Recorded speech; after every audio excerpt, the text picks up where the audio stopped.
thanks for your time. Absolutely. I loved meeting you guys at Alex's event. Yeah, why don't you tell us your guys' names and what you do? Of course. Yeah, my name is Sam Padgett. Cali Padgett. And then this is what we do is we run a medical sales company Yeah. in North Houston, Texas, or the Woodlands, Texas. We have a nonprofit as well as a ranch. Yeah, you do. Yeah. Yeah. So that's keeps us busy. We have 2 little boys, and that also keeps us extremely busy. Yeah, I bet. That's cool. When I met you guys, I was really interested in, a lot of things. You guys met when you were really young. I thought that was really cool. And then you guys are doing business together, and you expanded to, now you're looking to do this project with non-for-profit, with the ranch too.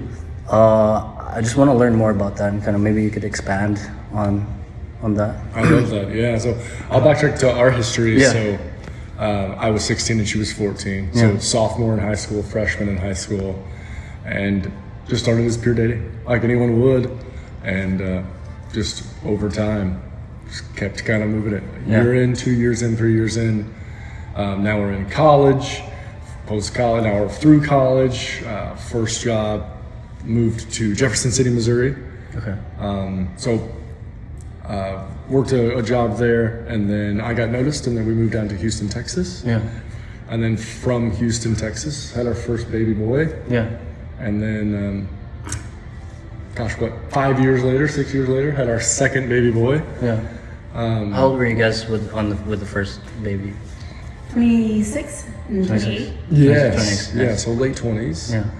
And it felt right. It felt like perfect Yeah. timing. We've been together long enough that it was Yeah. the next sequential step. Yeah.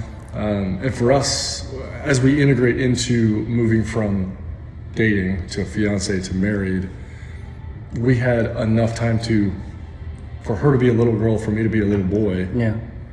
And now we're at the age where we're adults. We're grown adults now, on our own, paying for bills, Yeah. running and gunning. To having a child, it's like, man, this is wild, and to watch her grow has been really Yeah. fundamental for me. Yeah. I'm sure for her as well on my side. Yeah. We are 1,000,000% different people than we were in high school, and I Yeah. hope that everyone can grow and evolve and adapt. Yeah. But it's fun to grow with her. Yeah. We I joke bet. all the time too, like we've been together for so long. It's Yeah. like I'm married to the same person, but I've been married to 5 different people because we've Yeah. grown together, and like that's the secret sauce of it is you, instead of growing apart as you Yeah. change, you want to continue to evolve as a person, but you want to grow with your spouse, and you want to become a better person, tackle goals together instead Yeah. of go in different ways, because we're completely different than we were in high school, but still the same people, and still like don't overcomplicate it. It's supposed to be fun. Yeah. Yes, that's the biggest thing. It's supposed to be fun. Yeah. It's supposed to be a great time. And when it gets complicated, which it will, you're a man and woman, you're 2 different people. Yeah. Finding the like balance, remembering that that's the reason why, like going back and just taking it to simple, taking it to fundamentals, and growing from there. I always attribute to any part of my success, any part of a good day is because of her. Yeah. And really, truly, she makes me much better. Yeah. I can bounce ideas off of her. I can throw things at her. Yeah. And she knows where I'm coming from and everything that happens with that. Yeah. Of course, we have our disagreements. I think like I said, everyone should. You're Yeah. your own person. Yeah. But understanding to make a concession and to grow and to learn, Yeah. even from those disagreements. Yeah. How to speak better with each other. Yeah. And when it comes to business now too, livelihoods are attached. Mm-hmm. That's even the next sequential step in our world of being 14 and 16 to now in our mid 30s Yeah. with 2 children, running a business in a nonprofit and a ranch. It seems like a lot, but what's so funny, over dinner we were just talking about this, to where it fulfills buckets within our being. And so the medical business is purpose driven. Yeah. It's financial. Yeah. It is the coal in the fire to get the train going. And then the nonprofit is 100% philanthropy. And so when we come from a small town, our town was what, 1,200 people total? Yeah. No stoplight, Nice. 1 grocery store, tons Yeah. of churches and banks. Wow. Yeah, that's where my girlfriend's from too. Like population of 800 people. There you go. Yeah. And so she can resonate right away and Yeah. be like, oh, I feel that. Yeah. When we grew up, we didn't know any different. When we went to college, it was a little bit bigger, okay, kind of getting our feet wet. Then in Houston, Texas, it's wild. I mean, there's people are like stacking on each other. Yeah. And so that big, really fundamental change in living was a big deal. But I always knew, and I think her and I were very on this about if we ever had an opportunity to help, it is your duty. Please do. Revenue's great, profit's great. And as we went through Hormozi's deal today, we have it tomorrow as well. That is a big factor. It's a huge deal. Yeah. But I think that people's goals need to kind of align in a different way to where it's like, what are you doing this for? What is your real reason? Yeah. If you want the red Ferrari, that's fine. Yeah. But also, you can cry in that red Ferrari too. Yeah. And so again, what's filling your soul? And for us, It's crazy coming from like just a small town. It's such a difference in middle of Missouri to Houston in the amount of people, but also in the amount of money. Like we grew up and we didn't know that a lot of people around us didn't have, and we didn't know anybody's struggles. It's just what we grew up with, and we had an outstanding childhood. And then we kind of come to the other side, and there's old Texas money, and there's people that have the trust funds, and we see these people that are very successful. There's great businesses where we're at in Texas, and we get to see both sides of it. And where we live, they call it the bubble, and everything's manicured, and everyone has great jobs. And what's the town called? Or The Woodlands. The Woodlands. So it's kind of has a reputation for being like a master plan community, and it's a really nice area. It's great for families. But coming from the other side of it and seeing where families didn't have, we had an amazing childhood, and we didn't know that there was a world that existed like this. And we still joke about it when we showed our families, like, hey, we're looking at this. He's got a job opportunity. We'd love to move to the Woodlands. We showed them pictures of it, and they thought it was fake. Like, it's so well manicured, and it's beautiful and everything. But I feel like people that are raised there or that live there, they sometimes forget that there's a whole big world out there of people that are less fortunate and that do need the help. And if we have a chance to help other people, then that's what we would love to do, and fill our buckets by filling theirs. Wow, that's amazing. 100%. Yeah, fill the, what is it, purpose? Yeah. Passion. What was the last one that you said today at dinner? Peace. So Peace. the last piece that we just added, Okay, cool. was what I was talking to him about it today whenever we were explaining to people like our medical sales business, but we also have this nonprofit, and we also have this ranch as well. And I know a lot of Hormozi stuff is stay focused, do one thing really well. And if you don't know us, then you may think that we're kind of scattered. And I could kind of see the light in people's eyes. We're like, ooh, you guys got a lot going on. But for us, I was trying to explain to him at dinner of like, it's the wheel. For our family, it's like R4S is our medical sales company. And then we have R4H, Rush for Hometowns. And then we have R4R, which is our ranch. And for us, it all makes sense. And I was saying that it's the purpose of the business. It provides everything that we ever needed.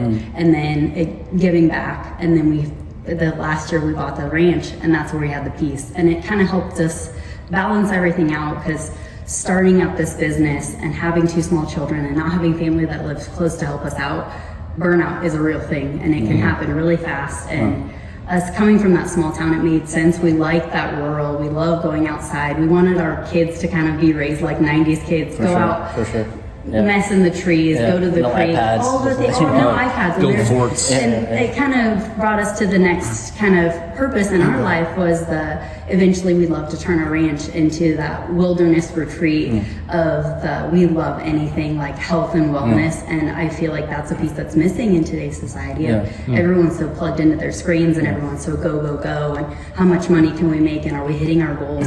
And it's really nice to unplug. And we find so much joy in that, of not escapism in the sense of like, I don't like my life, my day to day, of it's I'm recharging so that I can go so hard during the week. But also that's our family time, and it's sacred.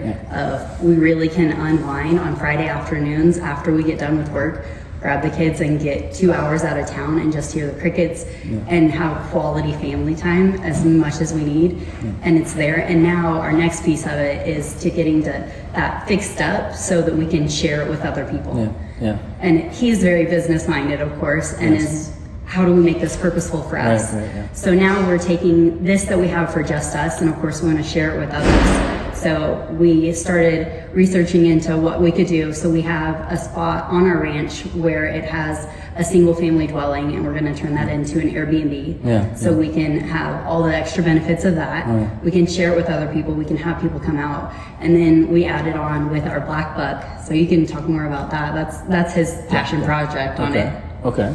What is that? Yeah, so in the ranch itself is 112 total acres. Yes. And 102 is unfenced. And so it's kind of an ice cream cone shaped. The front 10 has a fence. It's pastured. Okay, it's the front fence. The photo that you sent me. That's right. That's right. So the whole front is completely pastured. Now in Texas, how do you make money on land? How do you reduce your property taxes? How do you be kind of efficient with what you have? Back in Missouri, you couldn't have done this. You've got cattle, you've got goats, you've got pigs, like whatever kind of livestock or domestic livestock. In Texas, because it's so hot, because it's so arid, you can get away with having wild domestic animals, or wild exotic animals.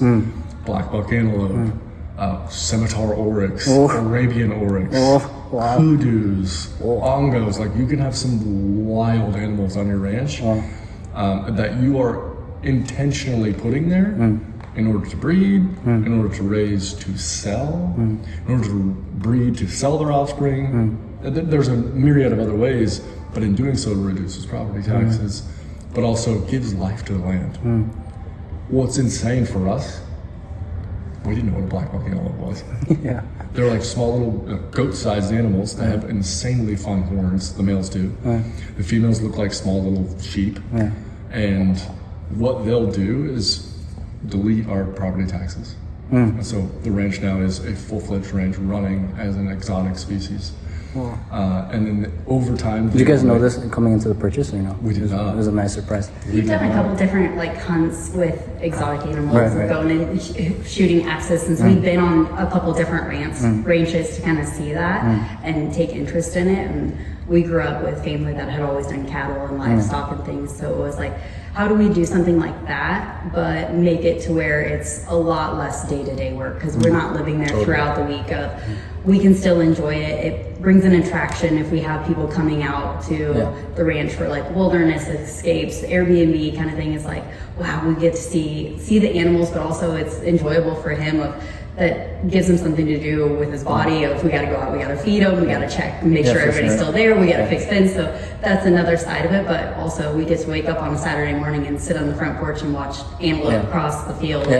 It's wild. No, we had no idea, didn't dream of it. But it's part of it. It's very odd. But the ranch itself, man, it's taken a life of its own. And when we purchased it, we didn't. The puzzle pieces weren't all there. But I love that. That's kind of like my business. I'm sure it's like yours too. You've got a portion figured out. You figure out the next. You figure out the next. You grow and evolve. The ranch was the same way. The land was there. The old shop, the old house. The existing owner did a fantastic job of building it up. And then we bought it, built up. But now we are enhancing so much to it, just adding so much to it to make it our own. So there is an in-ground garden. So the idea. You guys come out, right? You stay, wake up, you can pick veggies, fruits. We eat those for lunch, we eat those for dinner. We want to make it like a range and a skeet shooting spot to where I can pull a disc and you can shoot a shotgun and shoot discs into in the pine trees. There's 3 miles total right now of walking trails and hiking trails, ATV trails, a 1 acre fishing spot. And so you can take your kids, you can go fishing. I would say like the quintessential actual success, I feel like is you guys. Like, in my opinion. That's a big compliment, thank you. Because, like I was just talking to my girlfriend about, like, there's people here making 10, whatever, 30 million, whatever. But I think to your point, like, chasing the numbers, but it may seem like you guys are distracted by Hormozi standards or whoever's standards, but it's actually filling your bucket. It's actually complete for you guys. And so, like, for you guys to have a ranch in your 30s, you guys have kids, and you guys met so young too, is just like, I think, do you guys, you could continue that thought. Oh, no, you're okay. Well, thank you for saying that. It means a lot. As we introspectively dive, and her and I do, I guess to your point, and what I think you were about to take there is what makes you tick, like how does this secret sauce develop into all these things? And it is purely on a grow and adapt with us. I think again, like I'm 5 different people than I was when we met. Same to her, but what it's amazing in it is there's always, like, I don't know who said this, and I love this quote, but if you climb the mountain and you see the top and you're okay with it, there's a problem. The real absolute entrepreneurs and grinders will run to the top of the mountain and then see the next mountain and it's taller. You go attack the next one. So that's essentially how this whole thing is developed, and just puzzle piecing and challenging ourselves and figuring out the next step. We talk about it a lot of, you get into it, and if you really truly love it, it's not about the money. Like that's so we talk about scale a lot because cost of living is so low in Missouri. We didn't have anyone that gave us a big amount of money. We didn't have big investors. Like we just piece by piece, we figured it out. We joke all the time that we will always live like we're broke college kids, no matter how much money we make. And the money, like, not that it doesn't mean anything, because it does, and it provides us freedom and opportunity and safety and all those things. But it truly is the goal. Like we're chasing the success, we're chasing the goal, and we are always like looking for the next thing in, oh, that's amazing, we got that little win, let's go get the next thing. And I think one of our big, like, recent successes in that is we pick a word of the year. So instead of doing a New Year's resolution every year that you're just going to forget about and it's unattainable and it doesn't have a metric to it, we pick a word of the year. So what was our first word? Purpose. And that was at a time where I transitioned from a Fortune 500 company you told me. into my own. And so, like, at that time I was a little bit of a whirlwind. Is this really going to work out? Can I provide for my wife and child? Like, we have a house and cars? Like, what's happening? And so I was seeking that purpose in myself. And so to that point of the word of the year, and I love this because New Year's resolutions sometimes get squashed. They don't really live past 2 weeks. And so this one is a constant reminder. You are actively living out day by day on seeking purpose. And it's amazing. Like it changed the whole paradigm that year, and I found it. Words are so powerful. It's insane. And if you're really looking for something, you're actively thinking about it, you'll find it. We always try to take it too when we pick a word that's not just business, it's not just family. Like that year, like we completely realigned our friends. What was the purpose of, that was the year we stopped drinking. Like it didn't provide purpose for us. That was the next year. Yes, that was the next thing. I'm so sorry. What was our next one? Intention. That's what it was. So what is the intention behind this? What is, why are you doing this? What's the reason you're doing this? So it does, if it doesn't serve you, for your kids, for your business, for your training, for your, throw it out. Because there's no intention behind it. You're just doing it out of whatever. And it completely flipped. So the purpose behind the intention, it's almost like building a monster. Like you're just building this big Optimus Prime. And you're just making yourself 1% better every day. So it was purpose, intention. Last year was systems. And so creating systems. One, having 2 children, and it's just us in South Texas. We've got neighbors that are amazing, that we consider family now, friends that we consider family now, but no grandma, papa, no, like aunts and uncles that are right close. And so we've had to make those. But in doing so, creating systems to make it easier for us, for the boys, for my day-to-day, for her day-to-day, and just actively thinking about it. Just spinning the wheel of going, this didn't work out this way.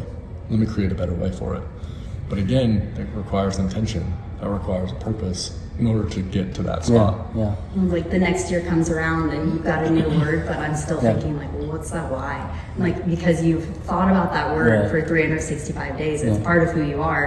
And then every year we're constantly, like, we still think of systems this year, even though we have a new word for this year. And it helps you build those little micro habits and like realign every little bit of where you're at. And before dinner tonight, we were even talking about like, we don't know where we come up with our words, but it seems like every year, if it's God or whatever is guiding us in that, we were discussing it already so early in the year, like, wow, this had to be our word this year. And it's already like, I feel like we were shot out of a cannon this year towards that, and it just makes so much sense.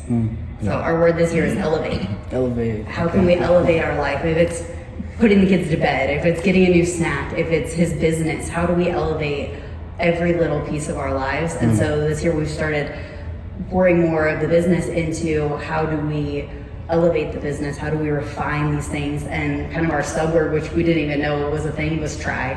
We have all these different things that have been the scary things, and my like kind of quote for the year is bite off more than I can chew and figure out how to chew it. And I'm just trying. I'm scared, and I've always been one of those people like I love change. Change is scary, but that's where the growth happens. And like I've kind of stayed back and been a little bit more reserved. So this year I'm going to try and I'm going to elevate, and we'll see what happens. Wow. That's really it. I love it. And really, you mentioned elevate dinners, right? Even dinners, like simple little dinners. Just one or two more things. Just be intentional about elevating, and it just every little bit helps.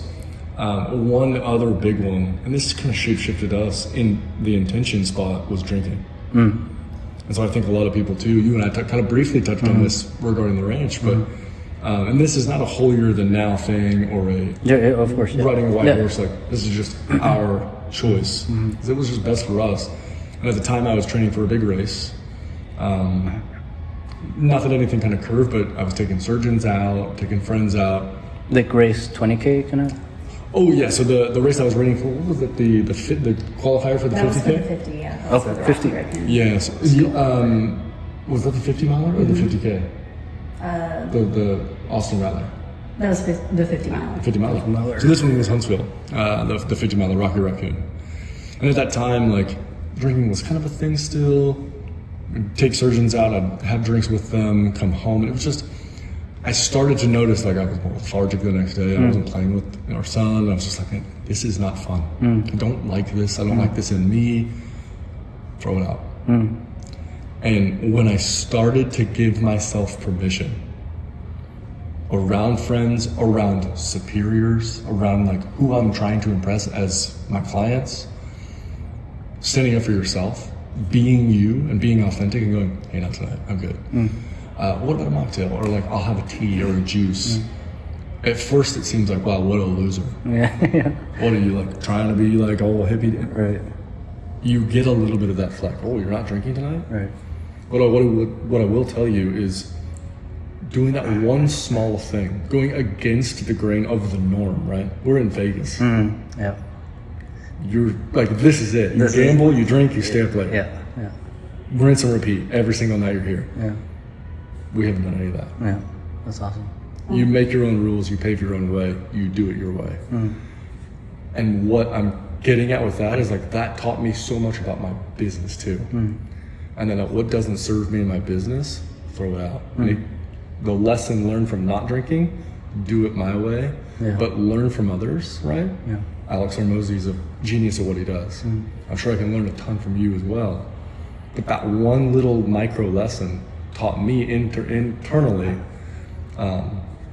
what doesn't serve you, toss out. You can make yourself better that way. Yeah. Well, we kind of go back to a lot of the traditions.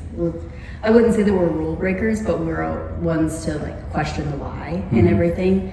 Before we got married, our officiant was a really good friend of ours, and he asked us like, "Do you guys really know the purpose of your bridesmaids and your groomsmen?" And we're like, "Well, everybody does it. It's part of the wedding tradition. Like they stand up there with you." And he's like, "No, the purpose of that is, if something were to happen to Sam, those are the men that are saying that they're going to step in and make sure that I'm okay, and vice versa for the girls that are standing by me. They're the people that are there to help you in the why." And that little conversation in the car on the way to our rehearsal dinner kind of changed everything in our life. Of we don't do things just for tradition. We question the why. Like, does this really serve us, and why are we doing that? Like his silly little thing, when we go out to dinner, if he wants to order dessert, he orders his dessert first, and the server's face is blown away. Like, who says as a grown adult, I'm going to pay for this? Why can I not have dessert first? I don't want to be too full. I know I want to have dessert, but I feel like people very blindly go through life and they do things because of tradition. And pause for a second and say, well, why am I doing this because of tradition? Like, our family lives far away, and so when our son was younger, we wouldn't always be able to be at our house on Christmas Eve, so we had to think outside the box and break the tradition of Christmas. So we had Texas Christmas, and Santa came to our house, and Christmas Eve was whatever day worked best for our family, and then we would travel afterwards. And so he was young enough, he didn't know exactly when Christmas Eve was before he started to kind of question those things. But everyone's like, you guys are opening presents and Santa's coming to your house 3 days early. We broke the tradition because that's what works for our family. And we had to think about the why of it. And he had so much more fun. And then he got 2 Christmases out of the deal. He got Texas Christmas, and then he got a Missouri Christmas with our extended family. Yeah. But I feel like everyone thinks so. Me. Now he's a little older, it's a little trickier, so we have to realign those kind of things because he understands and he knows what day of the week it is now. But I'd like to challenge people to think about your why in things and think about your purpose in things of don't just go so blindly into it as everybody else does in society of what serves you. It's your life. Don't think too hard about it. Make it fun. 100%. And as we talk about that too, I'll be a little bit more selfish in this and switch gears just slightly. Oh, hold on. Let me just make sure it's still. Oh yeah, we're good. Okay. I'll switch gears just slightly. When we did start the business, I had those aspirations and those goals of being a little selfish because I didn't really understand what that next step was, where those next things were coming. I had the goals of the sports car, fast car, the crazy car, the exotic car, right? Fastest one. I think we all do. Right? As guys, like, I don't know about you, it's classic book fairs. Like, I had the poster on the wall and lay down and for sure. For sure, yeah. Right? Yeah, It's for sure. Like, one day, here it comes. Yeah. And that one day came, right?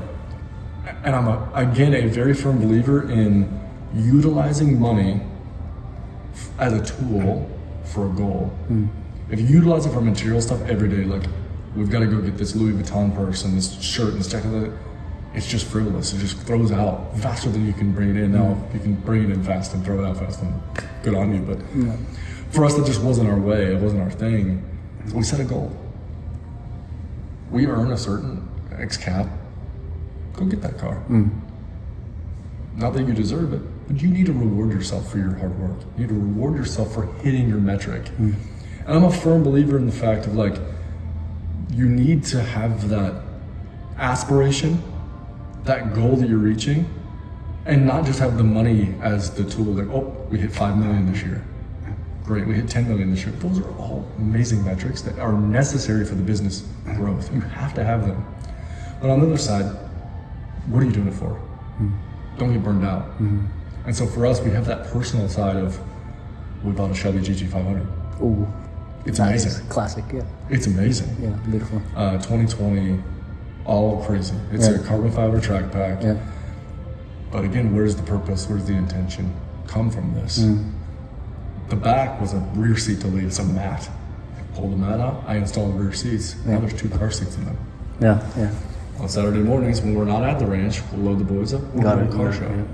Where I meet other individuals running businesses, in car shows, doing things. It's a networking event, but then the boys get to see fast cars. And it's a family event. Well, and it's even further backstory for that is when I met him, his first car, lucky enough, he had a 71 Mach 1 Mustang. Ooh, yeah. And that was the car that I met him in. That's what we went to prom in. That's what we got married in. Well, it had no air conditioning because it's 71 and we live in Houston, Texas in the summer. And eventually that car, it's still around, but it was one of those, this doesn't have airbags and air conditioning. How are we going to put our son in it and be comfortable enough to drive to a car show?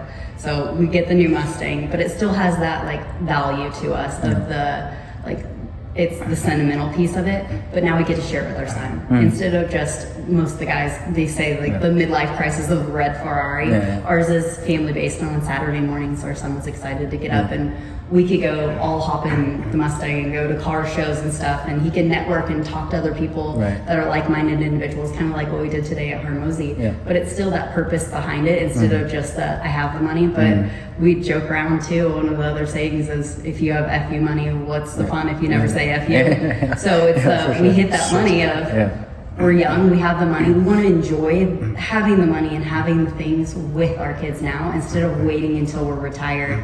If we have the opportunity, let's share those things with our kids instead of waiting until we're older in life and we can't enjoy or go hiking on those vacations. Let's figure out a way to take our 2 little sons and go hike a mountain now because we have the time and the freedom because of his job. And the health. And the health, absolutely. It's a big deal. It's a big deal.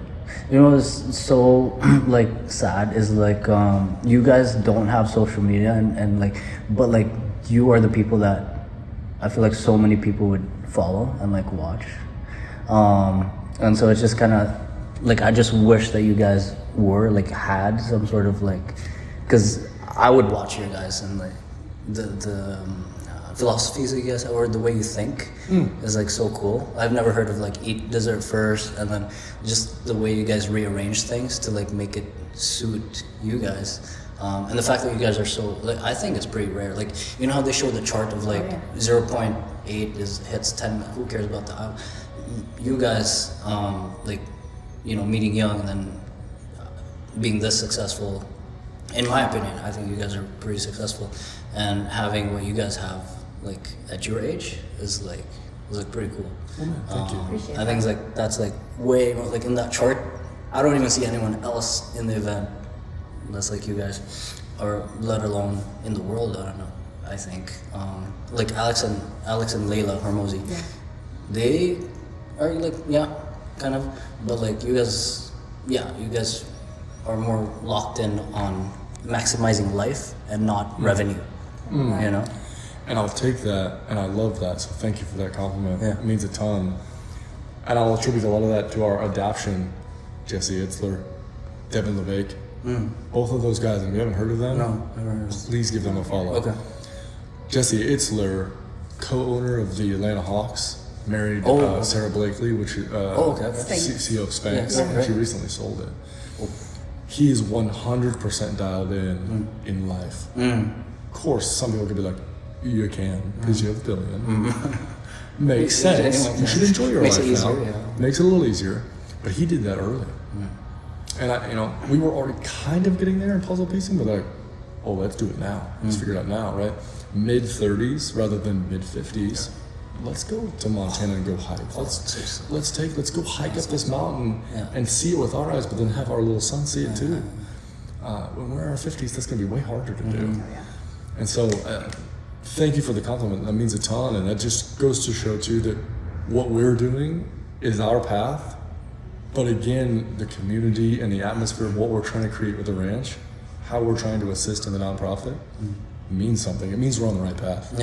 But we're beating to our drum, but we're pursuing the help and gathering other people involved to make a better impact, more impact. There we go. I love it. We had this conversation 2-3 days ago of we want to work like Alex, but I want to be fulfilled in life like Jesse Itzler. And his big thing is the Misogi. And every year you do a 1-year defining event, and you have these Kevin's rule of the micro adventures. And even last weekend we had time and we took our kids on a micro adventure, and we got in the Mustang and we drove to the town over and got barbecue just because it was a beautiful day. Just because out of the wind, just because.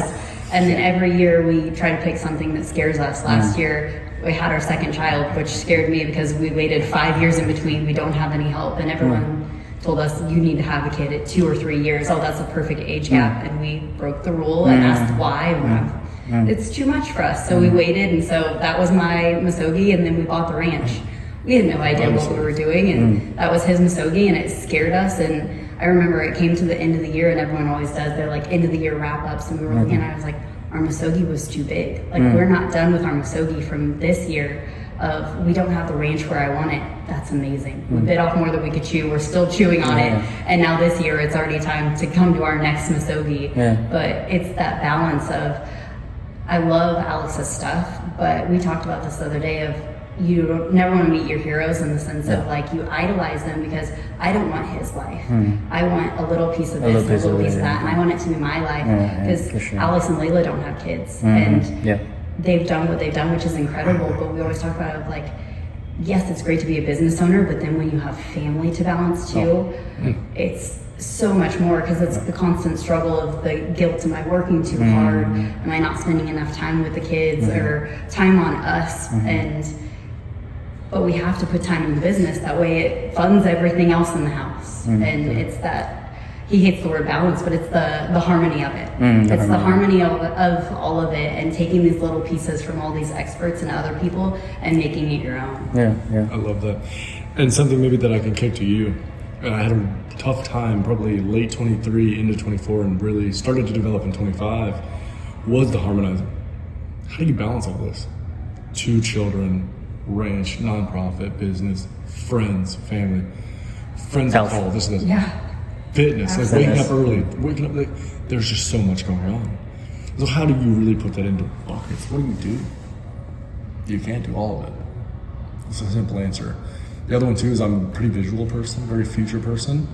And the way that I saw it, she explained it perfectly the other day. There's a couple different ways to really explain it. There's the hot oven theory, the spinning plates theory.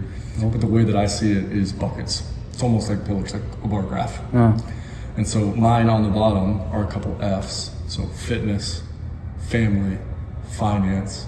You can keep adding some F's if you want. So friends, faith. And the way that helped me is none of them are always going to be, like, they're always going to be moving.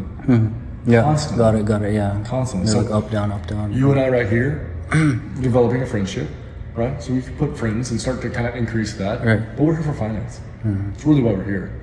So that bucket's going up. We're not with family right now. Yeah, so that's going down. And so if you kind of visualize it that way, I can make sense of that. If I go on a work trip, I'm in Salt Lake City for 2 days. Family's going down. Fitness may be going down because I was in meetings all day. Yeah, You go home, Yeah. and you're with family, and you're with so that goes up. and it starts to go up again. And so again, but understanding and being intentional about that and realizing that it does have room. It's always moving, and it should. It's interesting. It's And like so- a harmony.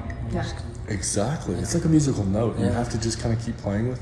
And really, truly, again, if you focus, for me, I love working out. I love running. I was never good at running, and so I just pushed myself into it. Marathons seem hard. What about an ultra? Oof. An ultra really put me in the deep end of the pool. Right? Like, I'm with these people that have run all their lives. I was never a runner. Let's see what this looks like. And turns out you'll turn into a different person. You'll morph into somebody else. But all that to be said, at that time, the fitness bucket was way filled. I had to wake up early and stay late and work out during the day. The family bucket goes down. The finance bucket went down a little bit too. And so all those things, you have to harmonize it. And as a guy, you are providing, you're protecting all of these things that we are inherently bred to do, right? Those things keep me in check. If I can be cognizant and intentional with how I'm pursuing all of these little buckets, I'm better for her. Yeah. I'm better for my business. I'm better for my employees. I'm better for the staff. I'm better for my sons by doing that. I want to throw these questions. You don't have to answer it now, but just before I forget, because like I really want to like. One is like the relationship between you guys as a couple, and then with business, and if it was the opposite, like if she wasn't so much running the business, like how would you see? Like how would you advise? I guess, or that question, but also a sub question is like how would you advise someone who is in their say 30s? But still doesn't have someone, but then find someone, and then how do you think that could integrate? You know about this, but what if it wasn't? And then the other one, I'm just throwing this out so I don't forget, was shoot, I forgot. Anyways, we could. No, I love that. We could start with that. Yeah. So elaborate a little bit more too in like in her role. If Yeah. she wasn't involved, let's say she was a stay-at-home mom or Right. something else. Oh, before I forget, faith. Yes. Yeah. Yeah. But anyways. Yes.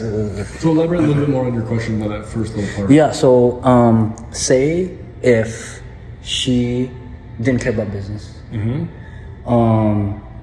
then do you think the bucket of being able to fill it would be so much harder because when you're talking to her, there's no business, and it's obviously you can't speak to that because that's not your situation, but Yeah, I like that question. And so I'll play with it. Let's say she's a stay-at-home mom with our boys. yeah. I think that, How would you navigate that? I think how we're so successful as a couple is the fact that she already hears a lot of the constraints and the successes, and like, she feels a lot of it too because we're just talking. We're all the time. Like, she knows just as much. She may not be uber involved and like super into it like I am, but she understands. She gets it. She hears it. And so that's the way I guess I could answer it too. Is like have a good level of communication. Yeah. To where, yes, she's a stay-at-home mom. Her job is extremely important. Yeah. She's managing the house, she's managing the boys, managing like, day to day getting groceries. Those things are all very important.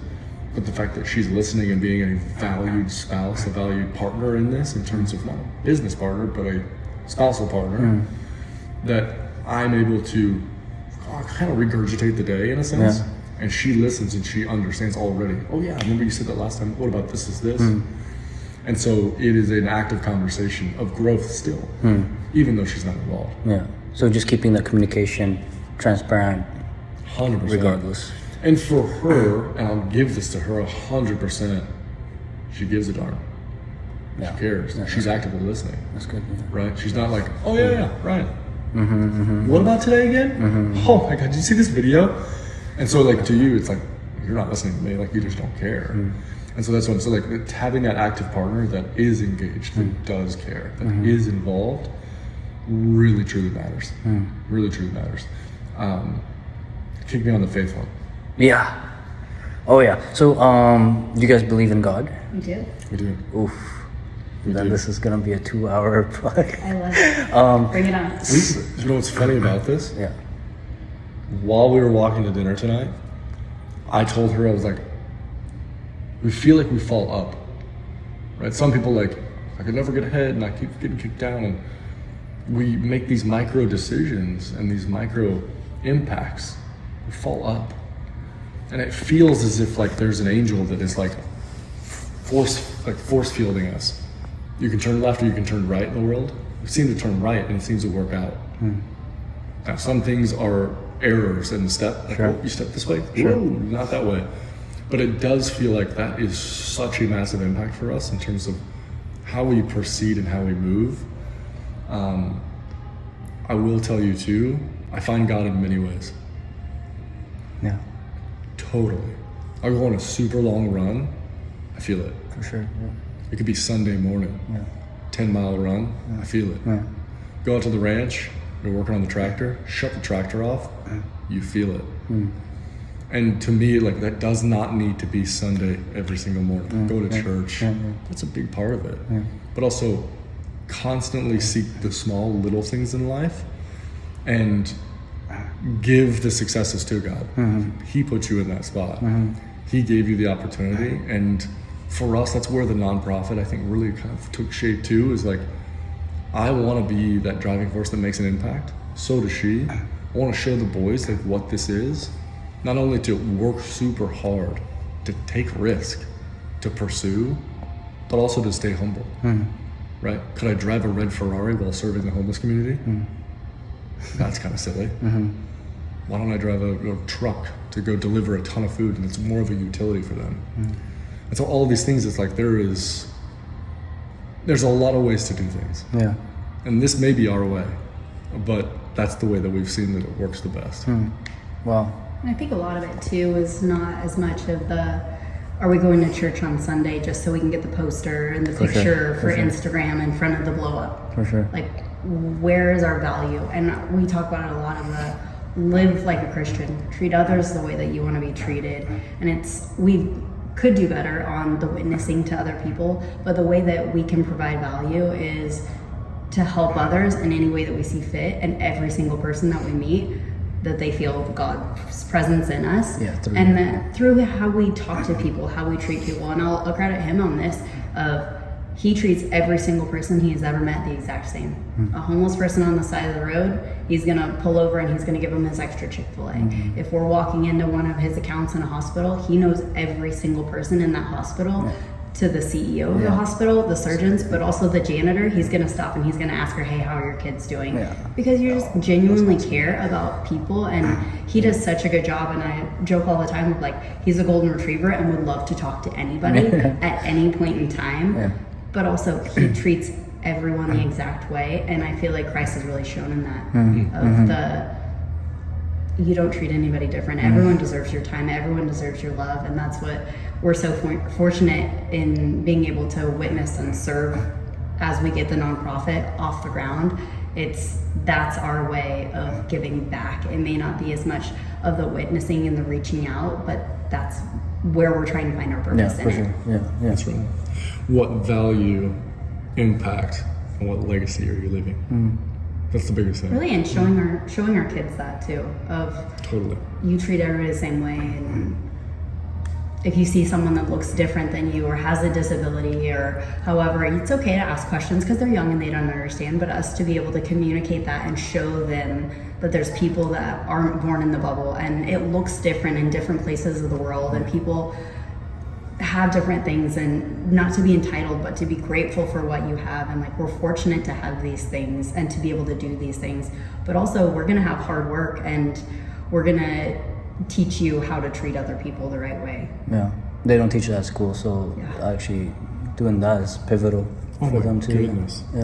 And you mentioned school too. That's a huge driving fact too, and I think people get a little lost in that too. Of like, oh, I've got to go to college. I've got to do this. I believe in that too. You need to have that backing, because at that time when you're so young, you may not know what to do. You mentioned it at 19, right? Yeah. You kicked off your career at 19. Yeah. That's amazing. Yeah. It's a feat that's like very, very hard to come by.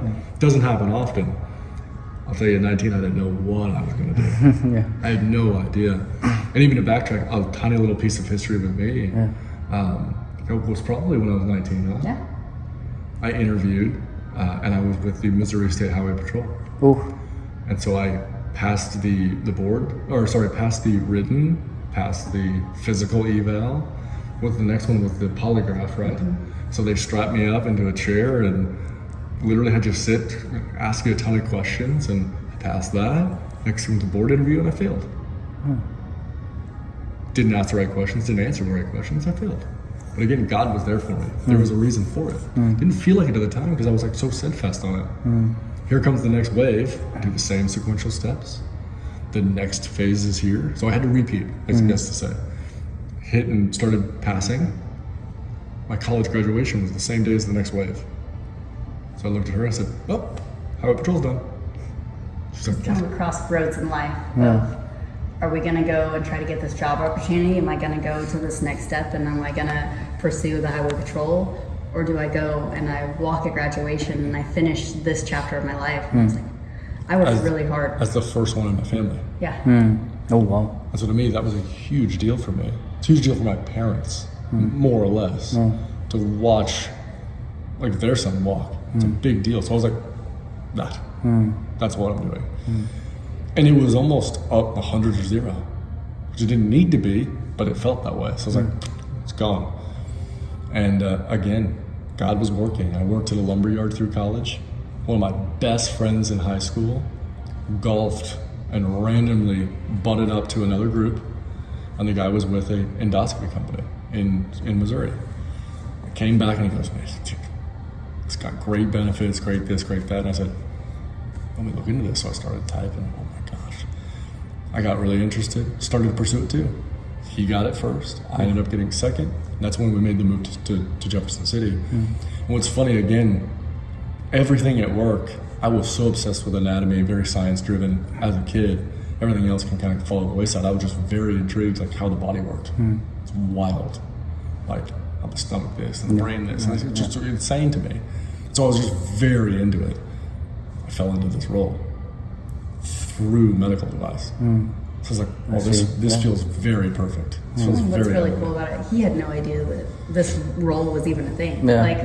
We didn't have all the different like job opportunities presented to us in a town of 1,000 people. He just, it kind of organically happened. And I really truly think that was God kind of guiding us in the right direction. And one of our little like life mottos that we live by is, if it's easy, it's meant to be. And if it's hard, it's not. And that's not in the sense of hard work, but it's just the like, if you're really struggling with something, there's something there that's telling you that's not the way to go. Right. But in life, like all the little things, like buying our house, like it fell. And it just, there's something or someone that's guiding you in the way, and if it's easy, something's trying to get you to go that direction. For sure. Especially a relationship. If Absolutely. it's hard, Like, put in the work, but for sure listen to those things and reflect on them, and it'll get you where you need to go. And we joke too all the time of like, I'm so glad we had all those failures, and the best things that if you don't learn your lesson, you'll keep learning your lesson kind of thing.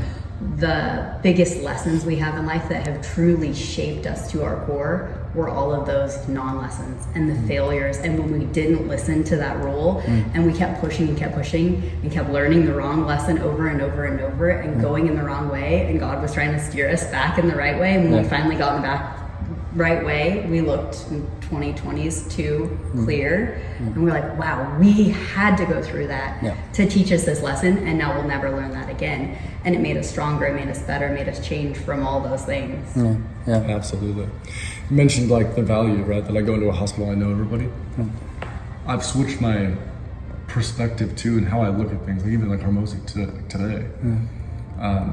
We're all there to learn, to grow, to get some sort of value out of what we're spending money on. And I always, in anything that I do, flip it and go, what kind of value can I provide? Can I provide the group? And I think that once you start to think that way in any situation, you just change completely as a human being. And so the janitor to the CEO, people get very in the weeds of like, oof, he's a 40-year-old CEO, oh my gosh, like bow down to him. He's a human being too, or she.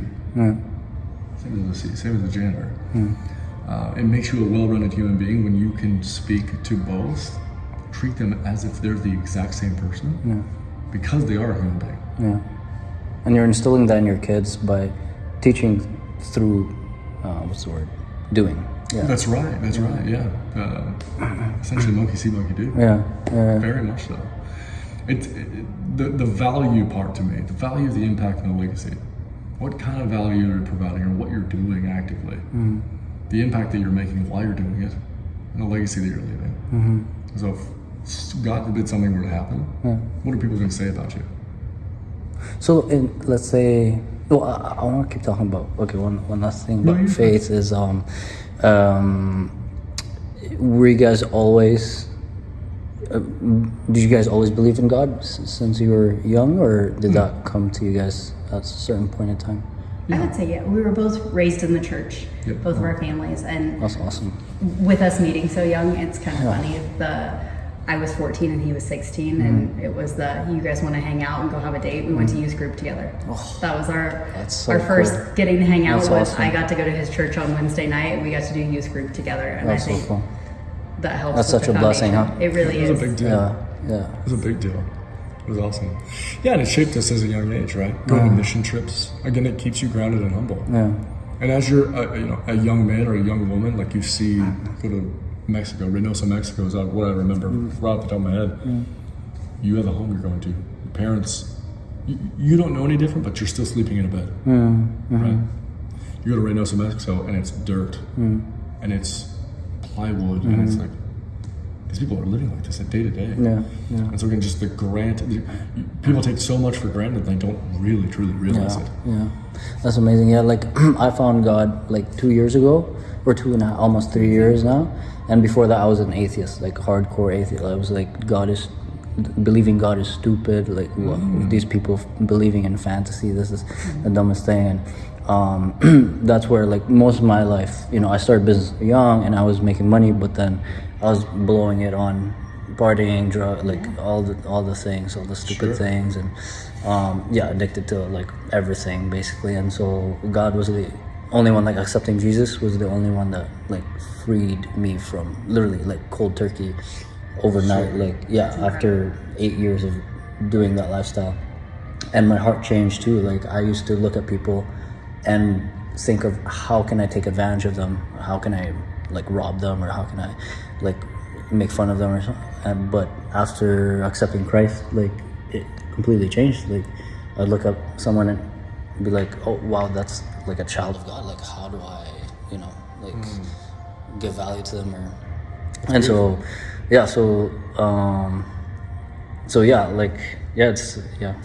is good. It's amazing. It's beautiful. What do you think, or what was the life-changing event for you that made you kind of so after just being depressed my whole life, and I had everything, I had money, I had all these things, but nothing filled my heart. And so I just remember like 2.5 years ago, I was in my car, and I was like pretty wanted to like just end my life, and so many times. And so The only one that I knew was an option after trying the therapy, the listening to YouTubers or influencers.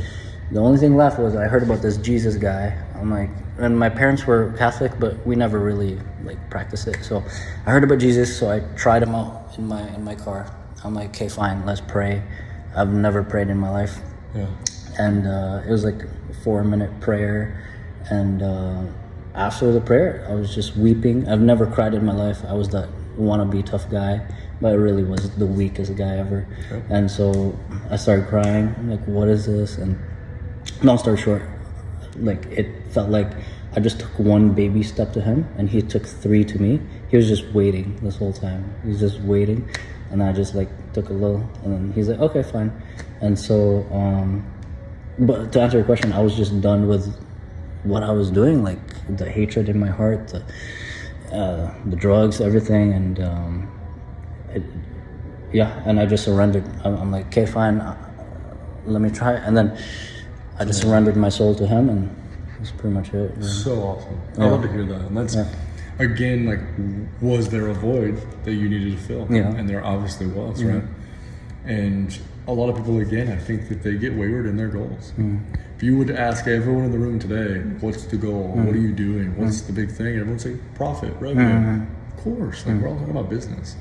Also, again, there's a whole other key component to this that people really get wrong. And that's for another time for that group. But as you really, really look, Alex and Layla don't have children. I'm a very firm believer that will fulfill your life. Change you as a person, 1,000,000%. You and your girlfriend get together, get fiance, and get married, and want to have children. I'm telling you right now, if we never see each other again, I hope that doesn't happen. I hope we do see each other again. Yeah, me too. If I can leave this with you, a lightning bolt will take over your body. Plain and simple. You will see your baby, and it'll change your life forever. In every single way, unequivocally. Your life as you see it now, you make $1 million, 5 million, 10 million.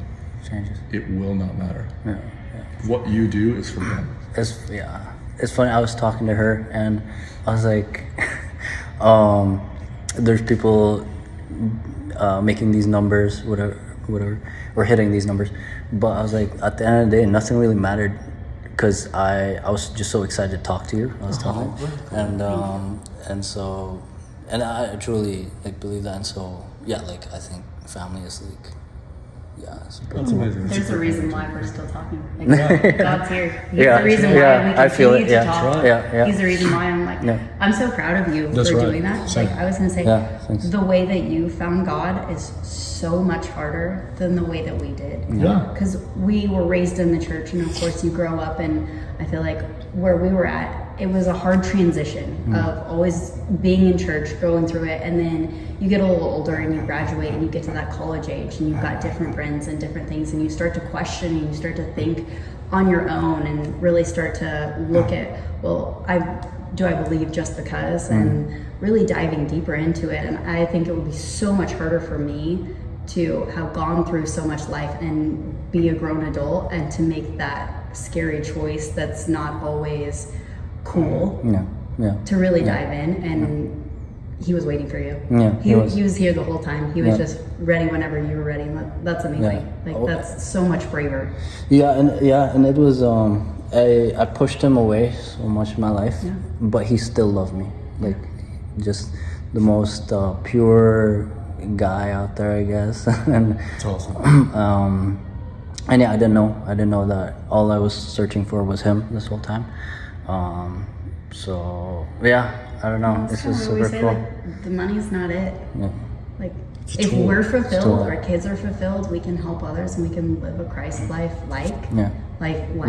then that's it. And like the numbers are great, but if it affords us all those other things, that's what we're here for. Because we were happy when we didn't have any money. We'll be good either way. But it does make it easier in the sense of we can now share it with others. Ed mentioned it too, and I took this too, and this is something that I've done for a long time, even when we didn't have what we have now. But it's tribe. It's literal tribal effort. And I and we. I heard this from Conor McGregor a long time ago. It's like, listen, we were raised on baloney. We didn't have anything. Yeah, he was, yeah. Now we eat steak. You are my group. We go out and we go nuts. Yeah. And that's similar to the way I look too. Ed today referenced the same thing. They're like, when we go out, I can pay. I don't blink. It just happens. That's the best thing, eh? It just happens, right? Yeah. And so again, if you are a part of the group, you're a part of the tribe, this is the unit, I'm covering it. Yeah. But the fact that you can do that and have that, huge. Yeah. It means the world. Yeah. It's nothing more is fulfilling. I know, me too. Like, I've never been able to like afford, like, cause I come from Philippines and I came to Canada when I was 16. So 16, 17, 18, 19. I only had 3 years left in my teens. So pretty old when I got here, and then now I'm able to just pay for an overpriced steak at a restaurant. It's like such a blessing. That's right. Take care of your family. Take care of your friends. Yeah. It's huge. Yeah. And to just drop like $400-500 on the family on a restaurant, they're just like so happy. Yes. We talk about all the time. It's the Ivor Suite. Yes. And like we've seen a lot of different change in friends and a lot of different change in our family of like it's hard for them sometimes to wrap their head around because they still see us as their kids. They still see us as the 14 and 16-year-olds. Oh, it's just Sam and Cali. Yeah. But we've grown and we changed so much, and sometimes our change is, I don't know if it's intimidating is the right word, but we're just not who we used to be in their brain to them. And same for our friends of, well, we don't drink anymore and we're still the same way, or we have 2 kids now instead of 1 kid or no kid, and your group changes and how you're perceived changes. And it's, you mentioned social media, and we both have social media, but the older we get, the more or the less I would post. And it's we struggled a lot coming from a place that didn't have as much, and people that didn't have as much of, we didn't want to come off that we were bragging about what we had. 100%. And we Especially didn't, being in the church. Exactly. Yes. Exactly. But it's we worked really hard to get here, and we did it the right way, and we're really proud of what we did. But how do we share things that are going on with our life, but don't come off like we're bragging, but also we want to share these great things. And so it's like, it's nice to be able to take our family on trip and create those family memories and have that value. But it's Sam and Cali are going and doing this again. And I think the balance of don't care what people think, and you do it for the right reasons, and you do it for you, and you treat people the right way, the real ones are going to know, and they're going to understand that your heart is pure and your heart is in the right place. But I kind of go back and forth on that when we were talking about social media, I'm kind of in the retreat phase of, I just want to keep this for us. Yeah. But also I see the benefit and the power in it of you can reach the people that are like-minded, and you can fulfill other people's buckets through going through the same things that we've gone or not through. even like-minded, but just may need to hear that message. Yeah, absolutely. Yeah, just like this. Yeah. And that's why, that's why I wish you guys had something, because a lot of people find this super rare, like what you guys have. In my opinion. I don't know, maybe they don't, but in my opinion. I think so. The more that I hear about it, because it didn't feel weird to us, right? High school sweethearts. Literally any of it. It just felt right for us. Yeah. We're just doing our thing. You guys are so lucky.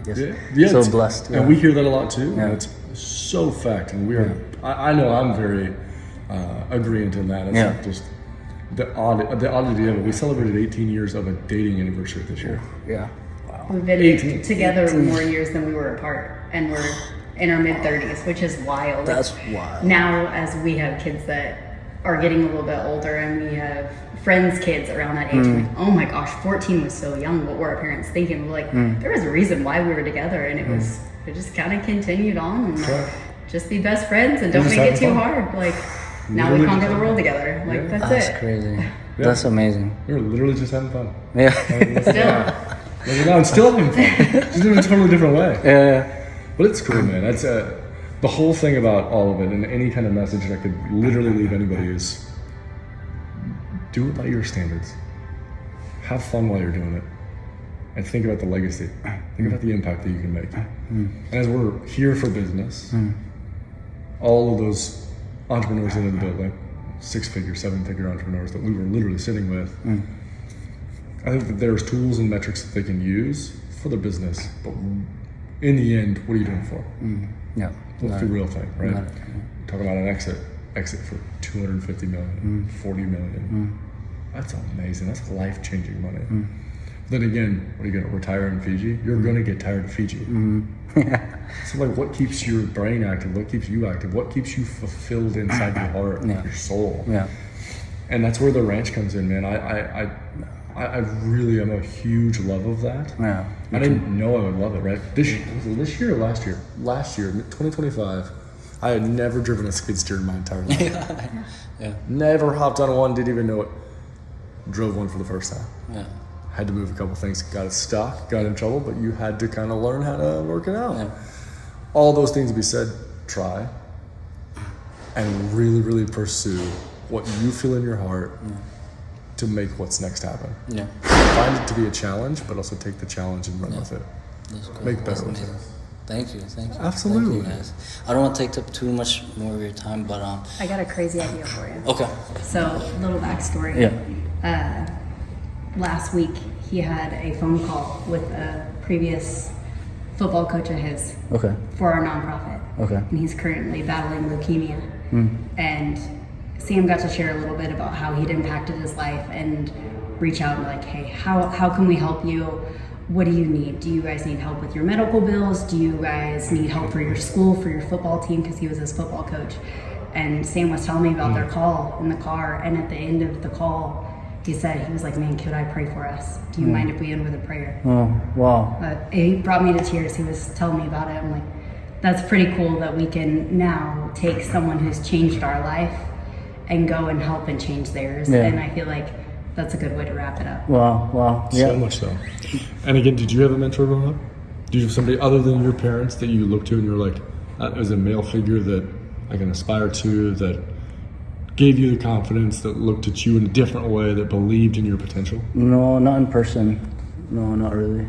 That's, as I reflected, I thought that was really me too. For the longest time. My dad, pivotal figure in my life, and should be. Mother, same way. But I really, again, I'm a firm believer in like, you need another male figure outside of your parents. Just someone to believe in you, an outside influence. And that was him. That was Coach Johnson. Through and through.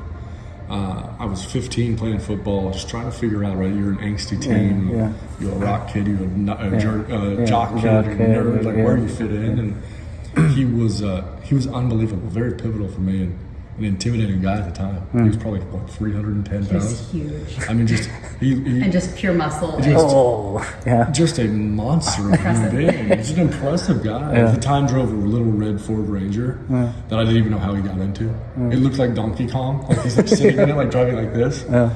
But man, there's times on the football field that I didn't feel like I was big enough. I wasn't strong enough. And he always pursued throwing me in there. And I would figure it out. Became a starter, and he goes, I told you so. And it's just these little tiny micro moments that made such a lasting impact.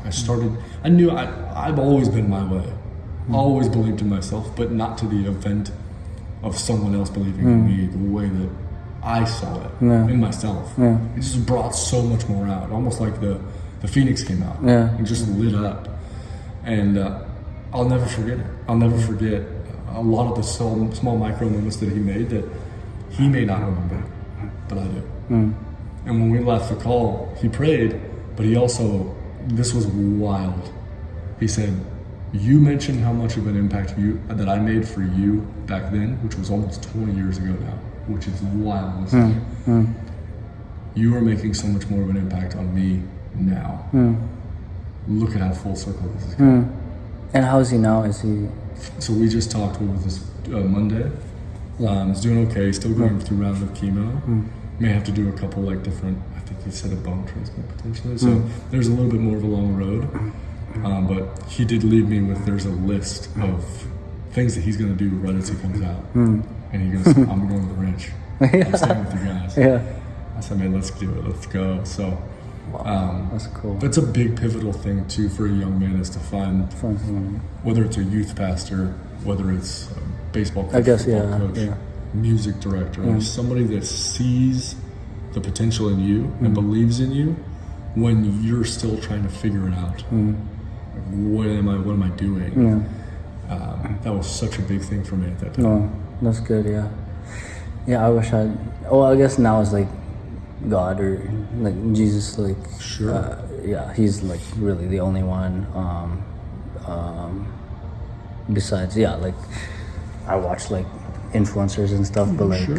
you know, you're only seeing the highlights of what Totally. they're saying. And two, for what we're talking about in the room, paying for dinners to having some upbringing. For me, I struggled with 2025 hard, and the level up.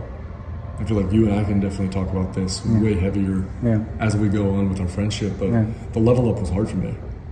That we put ourselves around friends who were in the wrong room. How's your day going? Oh man, it was good. I was with this surgeon and I did this and I made this huge capital sale and I did this, and they're like, oh. I was like, sorry I said that. Like, but that was what I did. They just clocked in. They just ran through life. And so now it's like, oh, I've just roadblocked our friendship in a way that I didn't see coming. What I did was just sharing. You asked, so I just told you. Well, finding people that you can share the good with. And that's the hard. I think that you and I and Cali can put 10 people of who we can call right now to share bad news with. Much harder to put on 5 people that you can share super good news with. That's tough. And so for me, a lot of the success, a lot of the 1%, we're eliminating things, we're bringing things in, we're always focusing, framing up, we're really focusing on the positive, being very intentional with our actions. But who are you sharing that with? Who are you, like, really, who can I bond with that just gets it? But that was a part of the journey. That was a part of it. That you need to, and I love this, you need to shed yourself. You need to like remove that barrier. That's a part of growth. Comfortability. Once you get past that, there's another level to it. There's going to be another level here, another level there. But the reason for it is the growth piece. This is a prerequisite. You must deal with this. And I'm finding all that out. Right? A friend that I thought was there that was going to be super integral as my building and shit. Oh crap, look what we just did. Oh yeah, that's real cool. Oh yeah. And it's just like, wait, you're saying the right thing, but you're you're giving some sort of dialect that gives me the reason that you're being like facetious about this. So like, I think I overshared here. But that also puts you into spin of like, you're over here now. I can't share good news with you anymore. I know. So put yourself in the right room. Get yourself in the right spot. And so events like this, I can share those things with you and say like, man, look what we just did, look at this. And then you can share with me, but and in that, did you think about these things as you're doing it? Not, oh cool, man. And must be nice to do that. You're adding more value into what I'm building and saying similar to you. And it's this symbiotic relationship of moving forward in such a weird way that puts me in the right room. And so similar to you, and I hope that you and I can still do this, is if you hit a roadblock or need to just talk, please call. Yeah, for sure. Yeah, and I mean, with that in mind, like, just I'm so curious, I guess. And so, but also with that in mind, I kind of want to see, where do you guys, like 10 years from now, what's your goal? I want to explore that part of your guys' brain. Like, what is that goal? What does that look like, or goals, or? Oh, sure. I love it. That's a tougher one to answer. It's tough one. I'm a big futurist. I try to put myself like 4 or 5 steps ahead and really focus on that, so I can prepare. And not overplan, but prepare. And so when a big deal does happen, I felt it, I said it, I ran through it 1,000 times. I knew it was coming. 10 years ahead, it's tough to say, man. So that puts our oldest son will be 17 at that time. Youngest son will be 11. And so that to be said, there was one guy that we met today, sorry to shift gears just slightly, but there was one guy we met that was on the other side of his children, in their 20s. And I always ask dads and moms, how does that feel? Because I'm in the baby stage. How does that feel? You just watch them grow up and now they're out of the house. And so at that time, what will the business look like? How many employees will we have? How many states will we be influencing? Time will tell. Time will tell. As things are growing and rapidly increasing, what are we doing percentage-wise? What was the growth rate? Oh, 100% growth. So last year, we've doubled since last year. And as we increase the systems, increase the amount of staff members, and I delegate more, I think it'll go down. I think we'll hit a spot to where we're like, okay, cool, here we are. We've leveled a little bit. And I would love to still see a 25 to 30% increase. So in 10 years, what will that look like? That's an amazing figure. But also to elaborate on that question, and I love this, what's the ecosystem look like, right? I didn't see myself 2 years ago owning a ranch. I knew it was like, man, land would be fun. I think we need that as like a piece of our puzzle. And look what we did. And so in 10 years, Yeah. If you did that in 2, I mean. see? And so like, what's 5 years look like? I hope we're healthy and happy and Yeah. business is good, whatever the business may be at that time. Yeah. That's right. It's an Airbnb rentals to Yeah. we've exited. We've utilized that now new attention into something totally different. Yeah. Time will tell. Okay. Yeah, time will tell. I love that question because that's a thought provoker. Yeah. Like what's coming. And to me, I love looking into the future, but again, we've almost taken it to where we have a micro goal, and once we not figure it out, but slowly have a puzzle piece, Yeah. and then start to assemble the entire puzzle. Yeah. It's beautiful to watch. I think you guys are just so grateful that, like, looking 10 years and seeing what you guys will have, it's just like almost a little too much. And it's the you don't know until you know kind of thing. Of Yeah. Like, he didn't know that medical sales was a business opportunity when we were in high school. We didn't know that we were going to be called to open a nonprofit until it happened. We didn't know that we wanted a ranch until we were like, you know what, it'd be nice to have some land, and our son's really into fishing, and then wow, look at what we can do with this. And I think we're so, where are you going to take us next? Yeah. Like, we're open to anything, and we're kind of just not letting life come at us, but seeing where our passions lie and what aligns with what we're into right now. Yeah. Yeah. Totally. 100%. That's awesome. Thank you guys. Absolutely. I really appreciate it. I guess for like last, like maybe if you guys could each give 2 pieces of advice, perhaps, in the area of, let's say, business and relationship, perhaps. So maybe you could. I love that. Yeah, for sure. My first piece of advice is do hard things. Okay, do hard things. Business as well as relationships are an endurance sport. And the number one, I heard this quote is, and this is from Hormozi actually, the goal of business is not to win at business, it's to stay in business. The goal of marriage is not to win at marriage, it's to stay married. And so to me, it's like, how do you put the systems in place? You're intentional with your relationships and your business, and you're purposeful with what you do in order to provide long-term success. And so to me, it's like, do the hard things, Okay. right? As a father, go out of your way. Always seek the next step that I know that it's going to be a discomfort for her. It's going to suck for me. I want to just play and watch Sports Center. Get up and go do it. Make sure that you make her life easier, because in return she'll make your life easier. And then number 2, man, I really like that number 1. Really, and elaborate even more on number 1 is pick a hard thing every year. Masogi, in definition, is a Japanese ritual that you choose one hard thing in that year that's year defining. Masogi. So you act on that, you train for it, you put in the time. Today's the day, you act on it.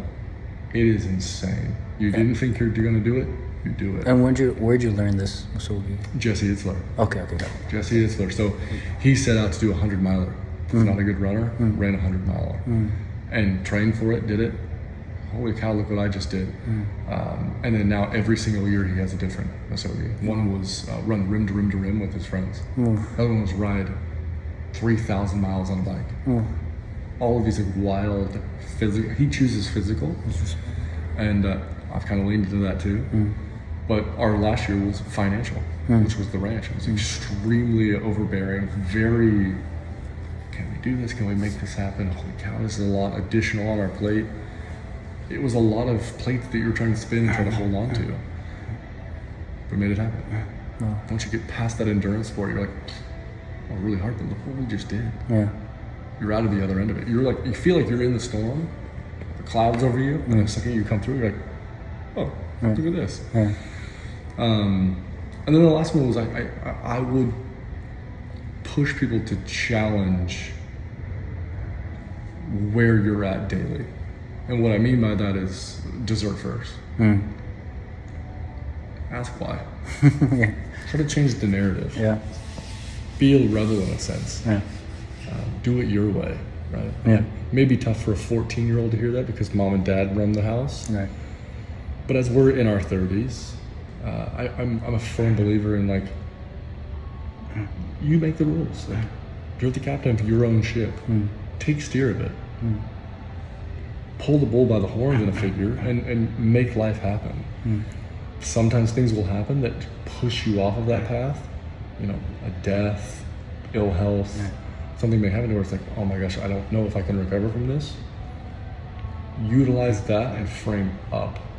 Always work to frame any kind of situation forward and up. And be the captain of your own ship. Right. Thank you.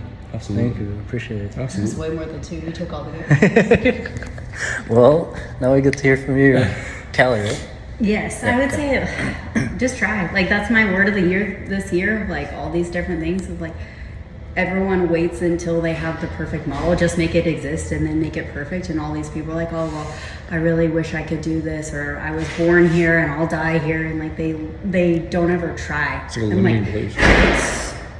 It's hard, but it's not that hard. Like anything in life, if you just work hard enough and you just keep trying, you're gonna figure something out, and it's gonna be better than if you just sat and you had all these dreams, put something to paper and just try, and like something great will probably come from it, and you're gonna do more than you think you can. Yeah. And then my relationship one is find your best friend and then don't make it too hard. Like it's keep it simple, stupid. Like the KISS method always of we're doing all these big things and we've got all this on our plate. He's still my best friend at the end of the day. Like let's hang out, and it's supposed to be enjoyable. Like I always joked with people that we met at 14 and I didn't want to train another one and he wouldn't stop following me around, so I married him. But it's down to the like, just make it easy, make it enjoyable, our day-to-day conversation, like the little things that we do in life of like, I should want to be with him, I should want to hear about his business, I care about his business because he cares about his business, and then I can be a better partner to him because I can give a different perspective when we're bouncing ideas off of each other, and he's got this problem that he's bringing home from the business of, well, have you thought about it like this? And he gets a female perspective, and then he's got another way, and it brings us closer together of just, I enjoy it because he enjoys it, but also there's a lot of things that he doesn't necessarily enjoy but he takes interest in because I do, and he cares about me. So just find your best friend and enjoy life. Like everybody makes it too hard and tries to make it perfect. Just make it exist, and then you can make it perfect. Well, thank you. Enjoy. Yeah. Thank you. I appreciate you guys so much. Thank you. Yeah, thank you. Thank you. Okay, And hopefully your phone didn't die. No.